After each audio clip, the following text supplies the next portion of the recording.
Hello everyone, welcome back to your own channel. So बच्चों, हमने class 7th की social science की new book का चैप्टर 2 स्टार्ट किया था। पार्ट 1 मैंने ऑलरेडी अपलोड कर दिया है। अगर आपने नहीं देखा है तो उसको देखिएगा ज़रूर। अब मैं पार्ट 2 आपको एक्सप्लेन करने वाली हूँ।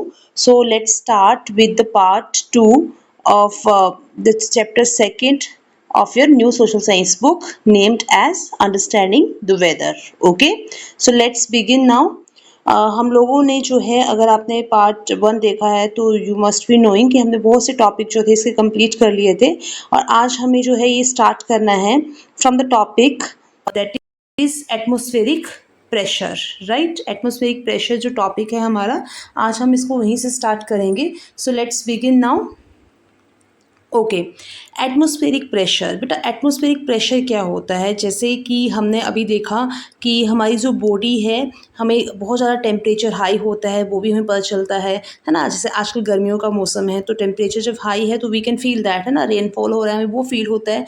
मीन्स हमारी जो शरीर है वो एटमॉस्फेरिक कंडीशंस पे क्या करता है, रिस्पोंड करता है। राइट, हमने पढ़ा था कि सर्दी का दिन होगा तो हम क्या करेंगे, मोटे कपड़े पहनेंगे, है ना, वुलन क्लॉथ्स पहनेंगे। अगर हमारा समर्स है तो हम we will preferably go for cotton. Right, so what you may also have experienced that the weather sometimes feels heavy as before a thunderstorm। But कई बार क्या होता है ना, वेदर थोड़ा हैवी सा होता है बिफोर अ थंडरस्टॉर्म, बिजली के साथ जब बारिश होती है उससे पहले पहले। ठीक है, this is related to atmospheric pressure. ये किसकी वजह से होता है? एटमॉस्फेरिक प्रेशर की वजह से होता है बेटा। अब ये क्वेश्चन ये आता है कि ये जो एटमॉस्फेरिक प्रेशर है ये होता क्या है? तो बेटा, एटमॉस्फेरिक प्रेशर क्या है? It is the pressure exerted by the weight of the air above and around us. ठीक है, ये क्या होता है? ये हवा का प्रेशर होता है। ठीक है, हवा जो होती है उसका भी भार होता है बेटा। तो उस भार की वजह से जो प्रेशर लगाया जाता है, जो दबाव लगाया जाता है हमारे ऊपर या हमारे चारों तरफ, उसको हम क्या बोलते हैं? एटमॉस्फेरिक प्रेशर बोलते हैं। ओके, जैसे कि अगर आपको पता है, जैसे let's understand it in a better way. अगर देखो, जब बहुत तेज़ पंखा चल रहा होता है ना, तो मान लो ये जैसे पंखा चल रहा है ऊपर, है ना, तो इसके नीचे अगर आप कोई कागज़ पकड़ के खड़े होते हैं या कुछ कागज़ या कोई लिफाफा पकड़ के खड़े होते हैं, तो वो क्या होता है, वो नीचे की तरफ जाता है क्योंकि हवा का क्या पड़ता है? प्रेशर पड़ता है। ठीक है, तो that is a example of atmospheric pressure. अब बात ये आती है कि ये जो एटमॉस्फेरिक प्रेशर होता है ना बेटा, ये कहाँ पे हाई होता है, कहाँ पे लो होता है, क्या इसका रोल है, क्या इम्पोर्टेंस है, हमें एटमॉस्फेरिक प्रेशर के बारे में जानना इम्पोर्टेंट है कि नहीं है। ठीक है, so let's do it now. The atmospheric pressure is higher near the sea coast and lower as we go higher up into the mountains. ठीक है, जो एटमॉस्फेरिक प्रेशर होता है वो हायर होता है कहाँ पे? सी कोस्ट के आसपास। ठीक है, समुद्र के आसपास क्या होता है? ये हायर होता है। ठीक है, और लोअर होता है as we go higher into the mountains. और जब हम माउंटेन्स में ऊपर की तरफ जाते हैं तो ये क्या होता है? हायर होता है। ठीक है, so when you climb a mountain, जब हम माउंटेन पे चढ़ते हैं तो एयर क्या होती है वहाँ पे? पतली हो जाती है, थिनर हो जाती है देन इन द प्लेन। ठीक है, प्लेन में कैसे होती है? थिनर नहीं होती है। ठीक है, बट ऊपर ऊपर जैसे हम जाते जाते हैं, माउंटेन्स पे चढ़ते जाते हैं, तो हवा जो होती है वो थिनर हो जाती है। एज अ रिज़ल्ट यहाँ पे क्या होता है? एटमॉस्फेरिक प्रेशर, जो एयर का प्रेशर होता है वो क्या होता है? लो होता है। एंड यहाँ पे ऑक्सीजन भी जो होती है वो बहुत कम होती है। ओके, देखिए यहाँ पे ये जो आपको एक इमेज दिखाई गई है यहाँ पे। ठीक है, इससे हम समझ सकते हैं इसको। आप देख सकते हो यहाँ पे दिखाया गया है कि नीचे जब है प्लेन एरिया में है तो वहाँ पे क्या है? हायर प्रेशर है और एयर कैसी है? यहाँ पे वार्मर है। ठीक है, और यहाँ पे क्या है? लोअर प्रेशर एरिया है ऊपर माउंटेन्स पे, जैसे कि बताया गया था।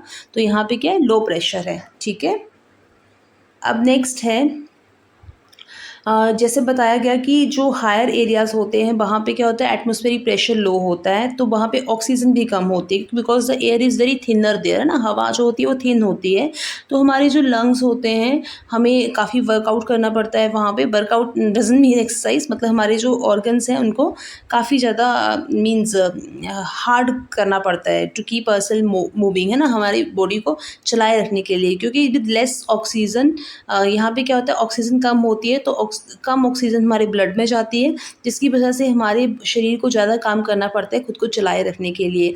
इसीलिए क्या होता है, समटाइम्स लोग पहाड़ों पे चढ़ते हैं या हाई एरियाज़ पे जाते हैं, हाई अल्टीट्यूड्स पे, है ना? वहाँ पे क्या होता है, ब्रेथलेस फील होता है, सांस की कमी महसूस होती है, चक्कर से आते हैं, मन घबराता है, राइट? ये इसी वजह से होता है। This does not mean that the atmospheric pressure is always high in the plains below और ऑन द कोस्ट, ठीक है? इसका ये भी मतलब नहीं है कि हमेशा हर वक्त जो है प्लेन्स एरिया में या कोस्टल एरिया में एटमॉस्फेरिक प्रेशर जो होगा वो हमेशा हाई होगा, ऐसा नहीं है। इनफैक्ट समटाइम्स क्या होता है, ये जो प्रेशर होता है ड्रामेटिकली एकदम से अचानक से ना क्या होता है, ड्रॉप हो जाता है, कम हो जाता है। तो जिसको जो आपके मेट्रोलॉजिस्ट्स होते हैं वो क्या बोलते हैं, डिप्रेशन बोलते हैं या लो प्रेशर सिस्टम बोलते हैं, ठीक है? ये और इसकी वजह से क्या होता है, समटाइम्स तूफ़ान आते हैं या फिर साइक्लोन बनते हैं, ठीक है? ओके, अब नेक्स्ट देखते हैं हम। Think about it. Why do you think it would be important to measure atmospheric pressure? Who are the people most likely to use such measurements? ठीक है, अब यहाँ पे क्या बात की गई है कि आपको क्या लगता है कि जो एटमॉस्फेरिक प्रेशर है इसको मेज़र करने की क्या इम्पोर्टेंस है, क्यों ये मेज़र करना ज़रूरी है, ऐसा क्या रीज़न है कि ये इम्पोर्टेंट है? तो सबसे पहले तो बेटा ये किसके लिए इम्पोर्टेंट है, ये इम्पोर्टेंट है हमारी मीन्स वेदर लाइक कंडीशंस को बताने के लिए, ठीक है? फोरकास्टिंग वेदर के लिए इट इज़ इम्पोर्टेंट, ठीक है? किसके लिए, वेदर के बारे में बताने के लिए कि आने वाले दिनों में मौसम कैसा रहेगा कैसा नहीं रहेगा उसके लिए, ठीक है? और जो आपके पायलट्स होते हैं, ठीक है, पायलट्स जो होते हैं, यहाँ से आप देखिएगा एक और क्वेश्चन का जो सेकंड पार्ट है वो भी आंसर बन रहे हैं साथ साथ में कि कौन से लोग हैं जो इसको यूज़ करते हैं। तो जो पायलट्स होते हैं ना बेटा, pilots and air traffic controller जो होते हैं, कौन, एयर ट्रैफिक कंट्रोलर, ठीक है, एयर ट्रैफिक कंट्रोलर्स, ठीक है, ये क्या करते हैं, ये इसको यूज़ करते हैं, ठीक है, ताकि जो फ़्लाइट्स वगैरह होती है वो सेफ़ली जो है टेक ऑफ कर सके, ठीक है, आराम से आसानी से उड़ान भर पाएँ और वापस आ पाएँ, ठीक है? अब जो इन्वायरमेंटल साइंटिस्ट होते हैं वो भी इसको यूज़ करते हैं, किसके लिए, फॉर रिसर्च, किसके लिए यूज़ करते हैं, रिसर्च के लिए यूज़ करते हैं, ठीक है, एंड क्लाइमेट के बारे में जानकारी हासिल करने के लिए यूज़ करते हैं। अब इसके साथ साथ में जो माउंटेनियर्स होते हैं एंड एडवेंचरस लोग जो होते हैं, ठीक है, वो भी जो एडवेंचर करना पसंद करते हैं, एडवेंचरस जो होते हैं वो भी इसके लिए इसका ध्यान रखते हैं, ठीक है? अब नेक्स्ट आता है हमारा, दैट इज़ दिस इंस्ट्रूमेंट। अब ये बोला है कि अगर ये मेज़र करना इम्पोर्टेंट है तो क्या कैसे मेज़र किया जाए इसको। So this instrument is use to measure atmospheric pressure is called a barometer, ठीक है? कौन सा इंस्ट्रूमेंट यूज़ होता है, बैरोमीटर यूज़ होता है, किसके लिए, एटमॉस्फेरिक प्रेशर को। बेटा ये आपका 1 मार्क क्वेश्चन बनता है, इसको प्लीज़ अंडरलाइन करिए आप कि एटमॉस्फेरिक प्रेशर को मापने के लिए कौन सा इंस्ट्रूमेंट यूज़ करते हैं, बैरोमीटर यूज़ करते हैं, ठीक है? जैसे हमें पता है कि थर्मामीटर्स अलग अलग तरह के होते हैं, उसी तरह से बैरोमीटर्स जो होता है ना बेटा वो भी अलग अलग तरह का होता है। The unit they display generally millibar, ठीक है, किस में डिस्प्ले करते हैं यूनिट को, MB, मिलीबार, ठीक है? जैसे आपका वेट केजी में होता है, ठीक है, उसी तरह से पॉन्ड्स में भी होता है बट जनरली हम यहाँ पे केजी ही यूज़ करते हैं इंडिया में, ठीक है? तो वैसे ही यहाँ पे बैरोमीटर के लिए क्या यूज़ किया जाता है, मिलीबार यूज़ किया जाता है जिसको MB बोलते हैं, ठीक है? The normal atmospheric pressure at the sea coast is around 1013 MB, ठीक है, सी कोस्ट के आसपास ऐसा होता है, ठीक है? A pressure below 1000 MB indicates a depression, ठीक है? मतलब लो प्रेशर सिस्टम शो करता है एटमॉस्फेरिक प्रेशर जब वो 1000 MB से कम होता है, 1000 मिलीबार से कम होता है, ठीक है? अब नेक्स्ट दिया गया है हमारा okay, think about it. People who journey to places at a high altitude are advised to make pauses on the way, ठीक है? अब ऐसे लोग जो कि हाई अल्टीट्यूड की जर्नी पे, अल्टीट्यूड, हाई अल्टीट्यूड बोल रही हूँ, अल्टीट्यूड का मतलब क्या होता है, हाइट फ्रॉम सी लेवल, ठीक है? और जब वो ऊंचाई पे जाते हैं लोग तो उनको कहा जाता है कि थोड़ी थोड़ी देर के बाद वो पॉज लेते रहें, पॉज ले, रुक जाएं, चलते चलते चढ़ाई चढ़ते चढ़ते लोग रुकते हैं ना, उसका रीज़न ये होता है कि जो उनकी बॉडी होती है ना उसको एक्लिमेटाइज़ किया जा सके। एक्लिमेटाइज़ मतलब कि जो न्यू वेदर वेदर कंडीशन है उसके अकॉर्डिंग वो ढल जाए, ठीक है, उसके अकॉर्डिंग वो अपने आप को अडेप्ट कर ले, इसलिए उनको रुकने के लिए कहा जाता है। जो हमारे आर्मी पर्सनल होते हैं, आप देखिए यहाँ पे खादर दुंगला टॉप ये दिखाया गया है, ठीक है। ये जो है लद्दाख में है एंड इसकी जो हाइट है सी लेवल से दैट इज़ 5600 मीटर है बेटा।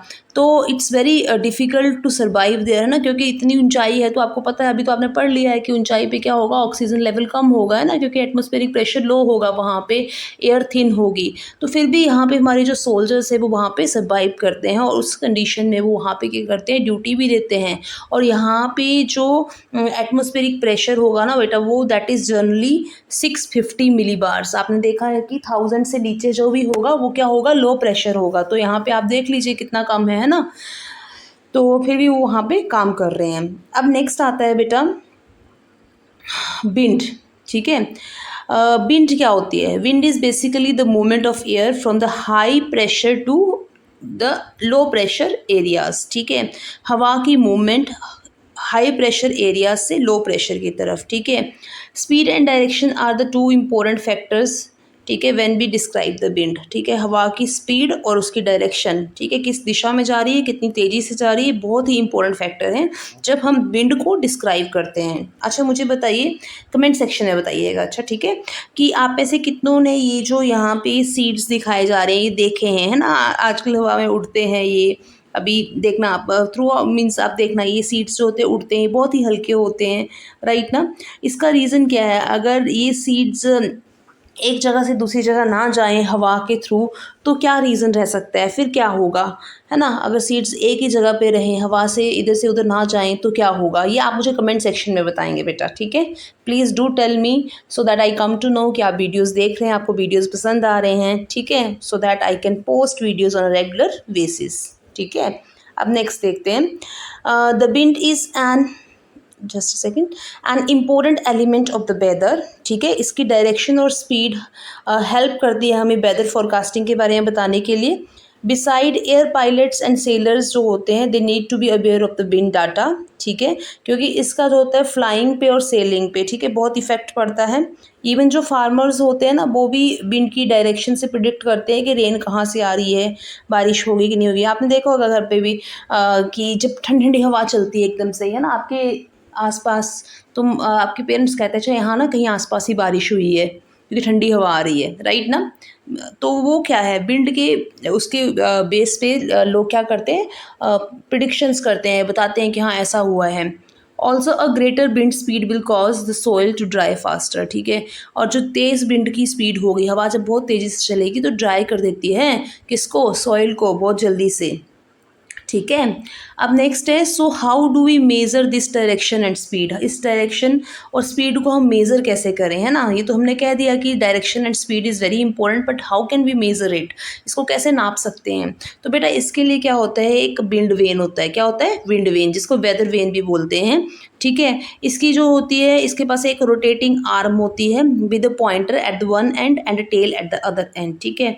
एक एंड पे क्या होता है, एक टेल जैसी होती है, तो जैसे जिस भी हवा दिशा में हवा चलती है उस दिशा में वो हिलने शुरू होता है, उस दिशा में वो मूवमेंट करना शुरू कर देता है। ये देखिए यहाँ पे इसकी picture, this one we are talking about, है ना, ये एक टेल लाइक स्ट्रक्चर, ठीक है, जिसको जो हवा की मूवमेंट, इवन थोड़ी थोड़ी मूवमेंट भी होगी ना हवा की, वो भी ये बता देता है, ठीक है। सेकेंड वन इज़ एनीमोमीटर, ठीक है, ये भी हवा की विंड की स्पीड एंड डायरेक्शन बताता है। This wind vane on a tarmac is called a wind sock, ठीक है।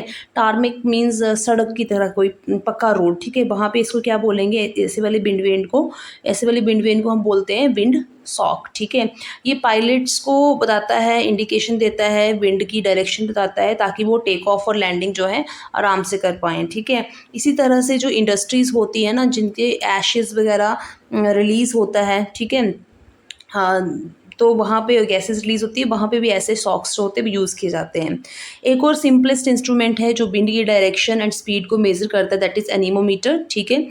इसके ना 3 या 4 मेटल कप्स होते हैं जो कि वर्टिकल शाफ्ट पे, ठीक है, सीधी एक खड़ी उस पे लगे हुए होते हैं, एंड जब हवा चलती है तो ये क्या करते हैं, ये घूमना शुरू हो जाते हैं। आपको रुको पिक्चर से दिखाती हूँ, ये देखिए, ये रही इसकी पिक्चर, ठीक है, ये है एनीमोमीटर, ठीक है।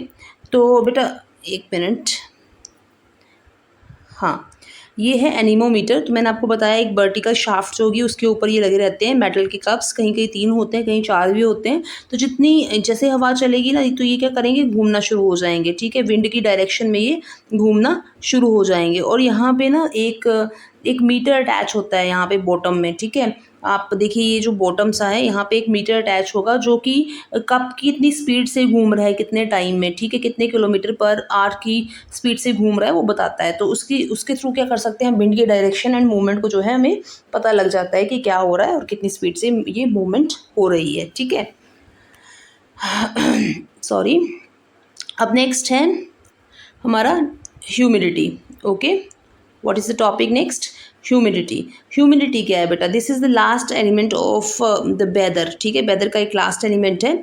ये रेफर करता है amount of water vapour present in the air, कि एयर में कितना वाटर वेपर प्रेजेंट है, कितना पानी की नमी है ना, कितने वाटर वेपर्स मीन्स पानी वाले वेपर्स हैं उसमें, उसको रिप्रेजेंट करता है। और ये डिपेंड करता है फैक्टर जैसे कि temperature, wind pressure and location पे भी डिपेंड करता है, ठीक है। अब लोकेशन पे कैसे डिपेंड करता है ये देखते हैं हम एक एग्जांपल के थ्रू। यहाँ पे देखिए लिखा है let's explore. Where do you think humidity is likely to be more, ठीक है, ह्यूमिडिटी कहाँ पे ज़्यादा होगी, ठीक है, उसके बारे में बात की गई है, ठीक है। तो कोची और जयपुर दो की बात की गई है, तो हम ज़्यादातर गेस करेंगे कोची में। क्यों? क्योंकि कोची जो है वो कहाँ पे है, कोस्टल एरिया है, ठीक है, as compare to the Jaipur, ठीक है। कोची जो है एक तरह का कोस्ट है नियर, क्योंकि यहाँ पे कौन सा है, अरेबियन सी है पास में, तो सी वाटर क्या करेगा, ज़्यादा ऐड कर देगा मॉइस्चर, ठीक है। तो हम बोलेंगे कोची में ज़्यादा जो है ह्यूमिडिटी होती है। जयपुर राजस्थान में है तो आपको पता है ड्राई एरिया है, डेजर्ट एरिया है, तो वहाँ पे इतनी ज़्यादा मॉइस्चर नहीं होगा, ठीक है।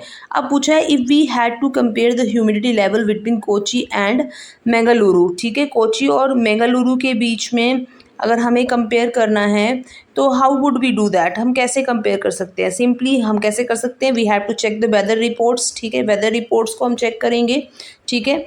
और हम जो मीटीरोलॉजिकल डाटा होता है उसको देख सकते हैं, ठीक है। एक तरह से एक्सपेरिमेंट भी कर सकते हैं हम क्लासरूम में ऐसे। अगर हमारे पास हाइग्रोमीटर है तो क्या चाहिए हमें देखने के लिए नमी को, हाइग्रोमीटर चाहिए, अगर वो है तो उसके थ्रू हम कर सकते हैं। मैं यहाँ पे एक बार स्पेलिंग लिख देती हूँ सो दैट आपको याद रहे। ये रहेगा HGROMETER,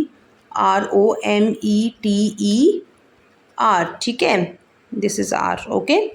अब नेक्स्ट करते हैं हम लोग, इसके थ्रू कर सकते हैं। We can answer this questions more precisely by learning how to measure, ठीक है। ये हमने क्लास 6 में साइंस की बुक में ये ऑलरेडी पढ़ा है, जब हमने चैप्टर पढ़ा था स्टेट्स ऑफ वाटर, उसमें आपने बच्चों देखा होगा ये इसके बारे में कि ह्यूमिडिटी कैसे मेज़र होती है, ठीक है। Let's remember when water evaporates it causes cooling effect, ये पता है हमें सबको, राइट ना, कि जब ये वाटर इवेपोरेट होता है तो कूलिंग इफेक्ट होता है उससे, ठीक है। नेक्स्ट था कि अगर amount of water in the air is already high, अगर अमाउंट ऑफ वाटर जो है एयर में ऑलरेडी हाई है तो क्या होगा, मोर ह्यूमिडिटी होगी और वाटर इवेपोरेट्स जो होगा वो स्लोली होगा। इसकी वजह से क्या होगा, हम कह सकें कि क्या होगा, एक तरह का रेनी डे होगा, ठीक है। ओके, अब नेक्स्ट है humidity of the air is measured as relative humidity. हवा में जो नमी होती है ना बेटा उसको हम मेज़र करते हैं एज अ रिलेटिव ह्यूमिडिटी, ठीक है, उसको क्या बोलते हैं हम, रिलेटिव ह्यूमिडिटी बोलते हैं, ठीक है। अब यहाँ पे क्या बोला है, एयर, ये होती क्या है, air that would contain absolute no water vapour which is impossible, ठीक है, कि ऐसी एयर जहाँ पे क्या होगा, बिल्कुल भी वाटर वेपर नहीं होगा, तो ऐसे तो पॉसिबल है ही नहीं, ठीक है।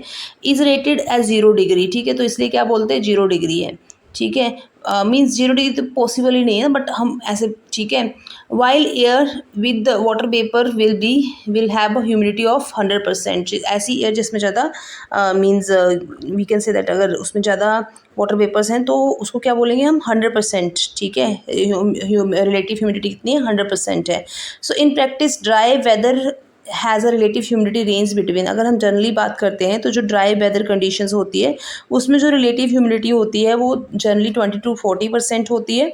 और ऐसी जहाँ पे जो है जहाँ पे ह्यूमिड वेदर होता है वो होता है 60 to 80%, वहाँ पे ये आपकी रिलेटिव ह्यूमिडिटी होती है।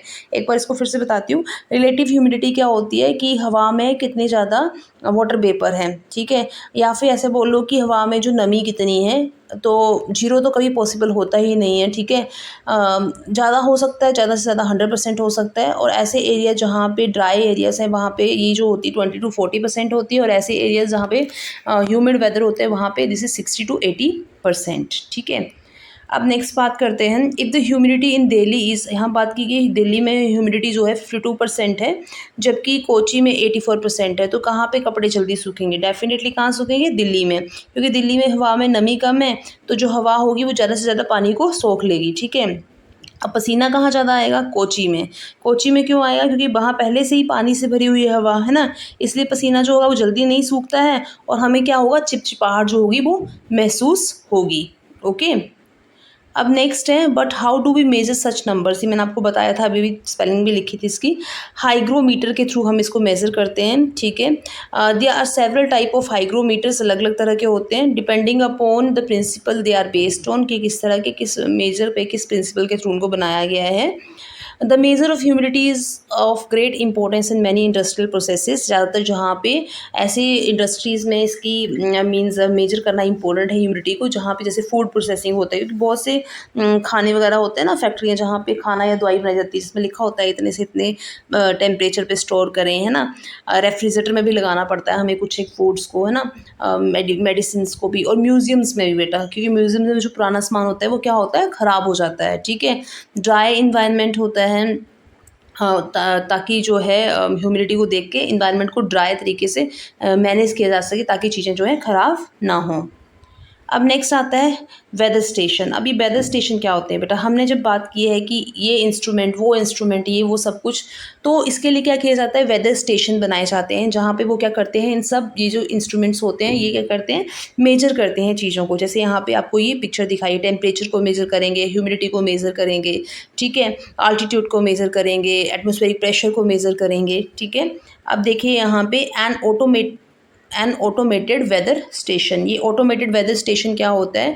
एक सेल्फ ऑपरेटिंग, ऑटोमेटेड का मतलब आपको पता है ऑटोमेटिक का ना, कि खुद से चल रहा है। तो ऑटोमेटिक वेदर स्टेशन क्या होगा? एक सेल्फ ऑपरेटिंग सिस्टम होता है जो कि यूज़ करता है वेरियस सेंसर्स को, किसके लिए?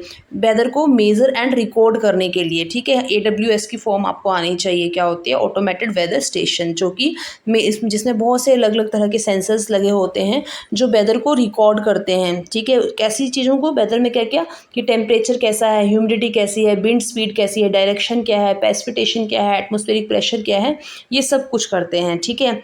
और इसका फ़ायदा क्या होता है?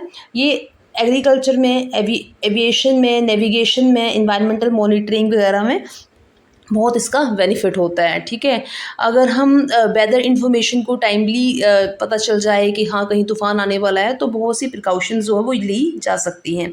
ये देखिए यहाँ पे ये एक ऑटोमेटेड वेदर का एक सिस्टम जो है वो बनाया गया है। यहाँ पे ग्लेशियर लेक ऑफ जो आपका सिक्किम है वो दिखाया गया है। यहाँ पे स्टेशन जो है बनाया गया है, ऑटोमेटेड वेदर स्टेशन, ठीक है। 2023 में ये नेचुरल डिज़ास्टर मैनेजमेंट अथॉरिटी जो है उन्होंने ये सेटअप किया था ग्लेशियर लेक में, सिक्किम में, जो कि जिसकी जो हाइट है ऑलमोस्ट 4800 मीटर है अबव द सी लेवल, ठीक है।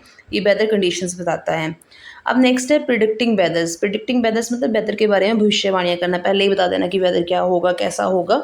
तो आपको पता है जो मेटेरोलॉजिस्ट होते हैं, दे कलेक्ट डाटा, ठीक है, using different different instruments over a long period of time. लंबे समय में अलग अलग तरह के इंस्ट्रूमेंट्स को यूज़ करके, जो हमने भी पढ़े हैं, उनको यूज़ करके डाटा कलेक्ट करते हैं वेदर से रिलेटेड। और ये जो स्टडी होती है ये इम्पोर्टेंट होती है, क्योंकि इससे हमें जो है कुछ प्रिडिक्शंस करने में हेल्प मिलती है, जैसे कि फ्लड्स कहाँ पे आएंगे, साइक्लोन्स कहाँ पे आएंगे, कहाँ सूखा पड़ना है ना, इस तरह से। आप देखिए ये जो एक मैप है यहाँ पे दिखाया गया है, मैं आपको ऐसे दिखा रही हूँ। ये मैप जो है दिस मैप, ठीक है। ये जो मैप है इसके साथ साथ में आप देखिएगा नीचे यहाँ पे लिखा गया है India's weather warning for India on 19 May 2024। आप देख सकते हो यहाँ पे जो ग्रीन कलर में है नो वार्निंग, ठीक है, alert, be prepared, orange, red warning, action taken. ये देखिए यहाँ पे ये देखो यहाँ पे बताया गया है जैसे कि जो येलो में है वॉच भी अपडेटेड है ना, इसके लिए अपडेट करा जाएगा। ग्रीन तो वैसे हालांकि कहीं भी यहाँ पे दिखाया नहीं गया है। रेड में क्या है कि वार्निंग दे दी गई है, एक्शन टेकन, ठीक है। और जो ऑरेंज है यहाँ पे अलर्ट किया हुआ है इंडियन स्टेट्स में, ठीक है।